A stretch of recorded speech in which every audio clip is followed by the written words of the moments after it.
टूटकर जुड़ते सपने। आज पापा मुझे जोर जोर से आवाज लगा रहे थे, लेकिन इतनी जोर से ये बात मेरी समझ में ही नहीं आई थी कि आज हुआ क्या है।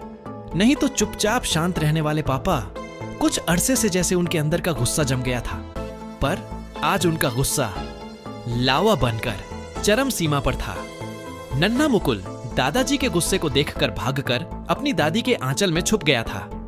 मैं पापा के कमरे की ओर बढ़ा ही था कि मुकुल ने छोटे छोटे हाथों से मुझे अपनी ओर इशारा करके बुलाया।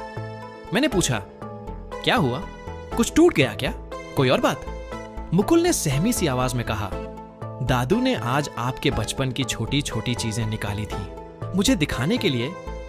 मैं हैरानी से बोला, पर इतना भारी सामान अलमारी के ऊपर से उतारा कैसे? मुकुल ने सहमी सी आवाज में कहा, रामू काका से उतरवाया था, बड़ा वाला बक्सा। फिर बहुत कुछ सामान और कागज देखे। मुकुल के इतना भर कहने से ही मेरे रोंगटे खड़े हो गए थे। मैं भीतर तक जिस चीज को दबाए बैठा था, आज वो बंद कड़ियां पापा ने खोल ली थी। जो ताले मैंने खुद बंद किए थे, उन्हें खोलकर अरसे से मैंने भी नहीं देखा था। वो पापा को तो कभी भी नहीं दिखाने थे। अब क्या करूं? मैं अपनी सांसों को ठीक कर पापा के कमरे में गया और एक अपराधी सा बनकर कोने में खड़ा हो गया। पापा ने मुझे खा जाने वाली नजरों से देखा और फिर मेरे आगे चंद कागज फेंक दिए। मैं जानता था उनमें क्या है, बहुत छुपा कर रखे थे। आज सोचता हूं, मैं क्यों नहीं उन्हें खुद से दूर कर पाया, या कहीं अपने आप को सांत्वना देने के लिए कि मैं भी कुछ कर सकता था, पर मैंने किया नहीं। मैंने वो कागजात नीचे से नहीं उठाए, उन्हें यूं ही पड़े रहने दिया।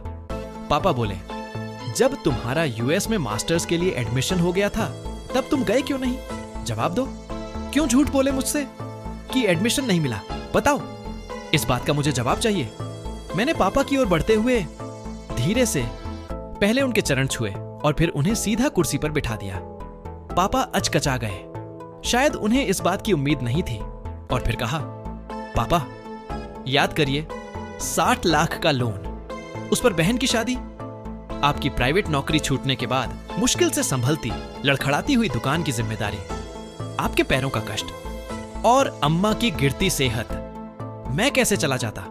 हाँ, अपने दिल को मैंने इतनी शांति जरूर दे दी थी कि मैं उनमें से एक हूं जिसका सिलेक्शन हो गया। पर मैं खुद से नहीं गया, क्योंकि मैंने बहुतों को देखा है जो गए तो पर लौटे नहीं। लौटे तो उनकी पत्नी और बच्चों ने यहां रहना पसंद नहीं किया। आप भी तो शाम को चौपाल पर आधे लोगों से यही चर्चा करते नजर आते थे, काश मेरा मोहन भी विदेश जाता, खूब पैसा कमाता। पर आपने कभी एक बार यह नहीं सोचा, मोहन अगर विदेश जाकर वापस नहीं आता तो?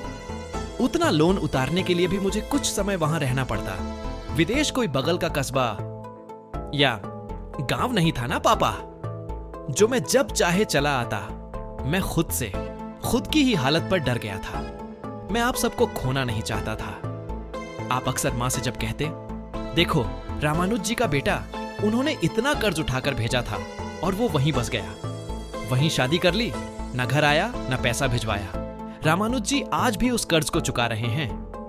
आप अपने साथ नौकरी करने वाले अमृतलाल जी की भी बात किया करते थे ना, कि बड़े अरमान से बेटे को विदेश भेजा था और फिर उसके बाद उसका कोई पता ही नहीं चला।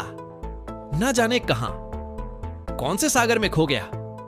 मुझे पता है पापा, आपके बहुत अरमान थे, मैं उस पर खरा नहीं उतरा और ना ही कभी आपको बता पाया, क्योंकि मैं इतना नाकारा भी नहीं था कि ढंग से आपके साथ जीवन ना बिता सकूं। ठीक ठाक कमा लेता हूं। यह घर आपका है, इसे मैंने थोड़ा और अच्छे से नया रूप देकर स्थायी आमदनी हेतु ऊपर का हिस्सा किराए पर दे दिया है।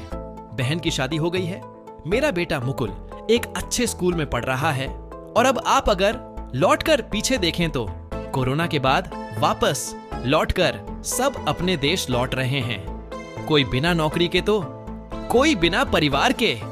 उनसे तो मैं बहुत अच्छा हूं जो आपका आशीर्वाद मुझे मिल रहा है। मुझे पता है आपका और मां का मुझे विदेश भेजने का सपना था, लेकिन इस सपने को अगर आप चाहेंगे तो आपके पोते मुकुल में जी लूंगा। मैं लाख बुरा सही पापा, पर एक क्षण भी आपसे और मां से दूर जाने और आपको कष्ट देने के बारे में नहीं सोच सकता। पापा बोले, नहीं रे, तू तो बहुत लायक बच्चा है। मैं ही नालायक रहा, जो विदेशी चीजों के बारे में सुनकर समझकर हमेशा तुझे वहां जाने के लिए कहता रहा। लेकिन तूने हाथ आई चीज को ठुकराकर मेरा मान बढ़ा दिया। मेरे बच्चे, यह सच है, बहुत से बच्चे वापस पढ़ाई करके आकर परिवार के साथ रहना पसंद करते हैं, लेकिन उनका प्रतिशत बहुत कम है।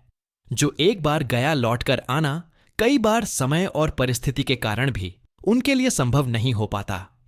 और हम पुरानी जड़ों को छोड़कर नई जगह नहीं जा पाते, जल्दी से बाहर स्थापित होने का नहीं सोच सकते। पर ना जाने तूने क्यों ये कागज संभाल कर थे। पर शायद अच्छा ही हुआ जो मेरी आंखें खुल गईं। कल को जब मुकुल बड़ा हो जाएगा, शायद एक बार उसको ये सब दिखाने की जरूरत पड़े। मैंने कहा, नहीं पापा, इसके लिए हमारे संस्कार ही बहुत है। लेखिका अर्चना नाकरा। पोस्ट अच्छी लगी हो तो अपवोट करें और कमेंट में अपने विचार व्यक्त करें।